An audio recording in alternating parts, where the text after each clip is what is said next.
In the realm of human history, many mighty armies have risen and fallen, their power and prowess shaping the world as we know it. Yet, there are moments when the physical might of these forces is utterly outmatched by the unseen, the spiritual. This is the story of one such moment, a real-life event where the pride of a powerful army met the wrath of the divine, and the impossible became reality. Join us as we unravel the suspenseful and awe-inspiring events that took place when a single angel, sent by God, vanquished an army of 185,000 men, proving that no earthly power can contend with the forces of the spiritually. In the days of King Hezekiah of Judah, a great threat came over Jerusalem.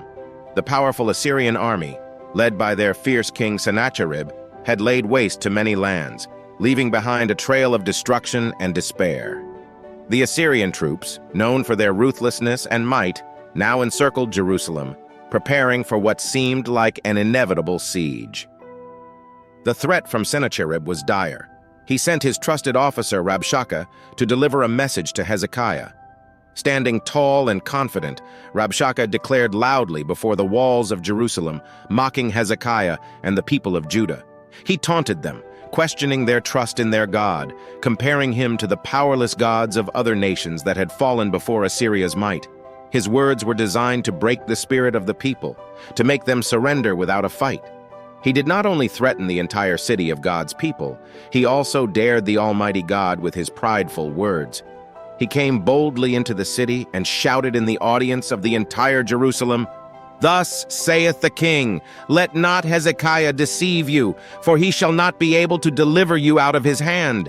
Neither let Hezekiah make you trust in the Lord, saying, The Lord will surely deliver us, and this city shall not be delivered into the hand of the king of Assyria. Hearken not to Hezekiah, for thus saith the king of Assyria, Make an agreement with me by a present, and come out to me, and then eat ye every man of his own vine, and every one of his fig tree, and drink ye every one the waters of his cistern, until I come and take you away to a land like your own land, a land of corn and wine, a land of bread and vineyards, a land of oil, olive, and of honey, that ye may live and not die. And hearken not unto Hezekiah when he persuadeth you, saying, The Lord will deliver us. Hath any of the gods of the nations delivered at all his land out of the hand of the king of Assyria? Where are the gods of Hamath and of Arpad? Where are the gods of Sepharvaim, Hena, and Iva? Have they delivered Samaria out of mine hand? Who are they among all the gods of the countries that have delivered their country out of mine hand, that the Lord should deliver Jerusalem out of mine hand? The Assyrian spokesman would have remained within the physical terrain. He deliberately mocked the Lord. He also compared him to the gods of other nations whom they destroyed. They, Lord, will not take such mockery from men. Pride pushed them to dare the Almighty. They did not know the Lord or what he had done from the land of Egypt. Pride can blind a man. Victories oftentimes can push a man to dare. The mighty Assyrian army, led by King Sennacherib, lay encamped. Fresh from their string of devastating victories, their confidence was unshakable. They had razed city after city, nation after nation, and now they stood poised to crush Judah. Victory had become their snare, blinding them with pride and leading them to defy the God of Israel. They had forgotten a fundamental truth. A man can receive nothing except it is given to him from above. Sennacherib's arrogance was similar to that of King Nebuchadnezzar of Babylon. Nebuchadnezzar stood atop his grand palace, surveying the vast kingdom he had built. He marveled at the splendor and the power of Babylon, attributing all the glory to his own might and wisdom. Is not this great Babylon, which I have built by my mighty power as a royal residence and for the glory of my majesty? He boasted. But no sooner had the words left his mouth than a voice from heaven pronounced his judgment. Stripped of his sanity, he was driven to live like a beast in the field until he acknowledged that the Most High rules over the kingdoms of men and gives them to whom he wills. Heaven rules, and all who ignore that truth always learn in a very hard way. The Assyrians, confident in their earthly strength, failed to recognize that true power lies in the hands of the Almighty. They stood before Jerusalem, mocking its king and its God. unaware that they were about to encounter a force far greater than any army. King Hezekiah was a king who knew the Lord. He knew he had a case to make before the court of heaven. Sennacherib did not only threaten the people, but also mocked the Lord. He presented the matter.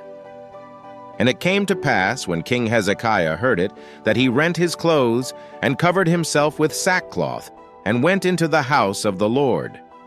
And he sent Eliakim, which was over the household, and Shebna the scribe, and the elders of the priests, covered with sackcloth, to Isaiah the prophet, the son of Amoz.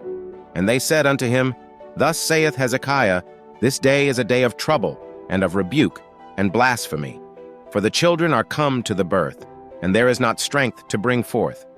It may be the Lord thy God will hear all the words of Rabshakeh, whom the king of Assyria his master hath sent to reproach the living God, and will reprove the words which the Lord thy God hath heard. Wherefore lift up thy prayer for the remnant that are left.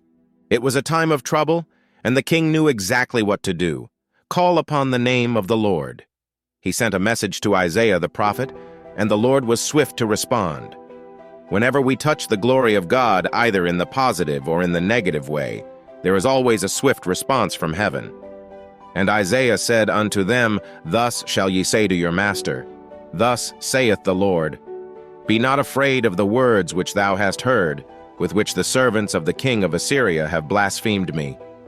Behold, I will send a blast upon him, and he shall hear a rumor, and shall return to his own land, and I will cause him to fall by the sword in his own land. The king of Assyrian will learn the hard way. God's answer, delivered through Isaiah, was unequivocal. He spoke of Sennacherib's arrogance and his blasphemous defiance against the Holy One of Israel. The Lord declared that Sennacherib would not enter the city, shoot an arrow there, or raise a siege ramp against it. Instead, he would return by the same way he came. This was God's promise. I will defend this city and save it, for my sake and for the sake of David, my servant. As night fell over the Assyrian camp, an eerie silence descended.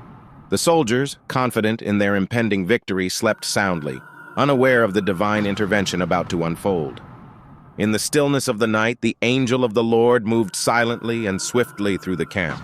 His presence was felt as a chilling wind, a harbinger of doom. The angel, a messenger of God's wrath, struck down the Assyrian soldiers one by one. There was no noise, no clash of swords, just the quiet and deadly passage of the divine executioner. By dawn, the camp was a scene of horror and disbelief. The once formidable army lay still, lifeless bodies strewn across the ground.